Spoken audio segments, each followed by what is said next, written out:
অবশেষে সিবিআই এর জালে সন্দীপ ঘোষ দুর্নীতির অভিযোগে তাকে গ্রেফতার করা হয়েছে। এই যে দুর্নীতির অভিযোগ, তিনি দুর্নীতি করেছেন, এটা নতুন নয়। 2021 সাল থেকে এটা শুনে আসছি। 2023 সালে আরজি করের একজন শীর্ষস্থানীয় অধিকর্তাও বিভিন্ন দপ্তরে সন্দীপ ঘোষের এই দুর্নীতির অভিযোগ দায়ের করেছিলেন। মুখ্যমন্ত্রীর নিজের দপ্তর থাকার পরও কেন এতদিন তদন্ত করা হয়নি? কেন সন্দীপ ঘোষ মহাশয়কে বারবার আড়াল করার চেষ্টা হচ্ছে? কি স্বার্থ এখানে লুকিয়ে আছে? কেন এই তদন্ত করা হয়নি? সিবিআই দুর্নীতির অভিযোগে তাকে গ্রেফতার করেছে।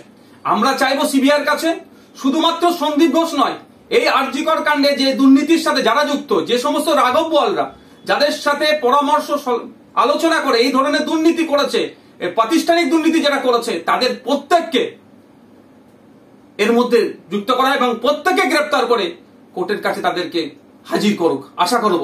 আর আমরা বারবার বলে আসছিলাম, তিলোত্তমার ধর্ষণ হত্যার শুধু নয়, এর পিছনে গভীর রহস্য লুকিয়ে আছে। আমার তিলোত্তমা দিদি নিশ্চিতভাবে এই দুর্নীতিগ্রস্ত নেতাদের, দুর্নীতিগ্রস্ত মানুষদের কিছু রহস্য রাজ জানতে পেরে গিয়েছিল, সেই জন্যই তাকে ধর্ষণ করে নৃশংসভাবে হত্যা করা হয়েছে। আমরা আশা করব সিবিআই এর মাধ্যমে আমরা ন্যায় বিচার পাবো এবং যারা দুর্নীতি করেছে, দুর্নীতির সাথে যারা যুক্ত, প্রত্যেকে সর্বোচ্চ শাস্তি পাবে।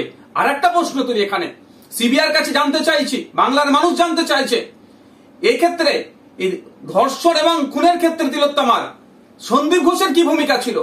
তার এখানে তিনি কি মাস্টার মাইন্ড প্লে করেছেন বা কি ভূমিকা তার ছিল খুন হয়ে যাওয়ার পেছনে বা ধর্ষণের পেছনে, সেটাও দ্রুত জনমানুষে আনুক।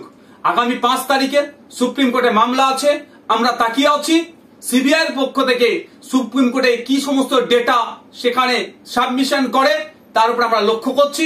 আমরা বাংলার মানুষ অধীর আগ্রহে অপেক্ষায় আছি। জাস্টিস ফর তিলোত্তমা কোনোভাবেই এই আরজি করে যে ঘটনা ঘটেছে মেনে নেওয়া যাচ্ছে না, মেনে নেওয়া যাবে না। আগামী দিনে এই ধরনের কোনো না ঘটনা ঘটে, তার জন্য রাজ্য প্রশাসন, সিবিআই এবং কেন্দ্র সরকারকে আরো সক্রিয় হতে হবে।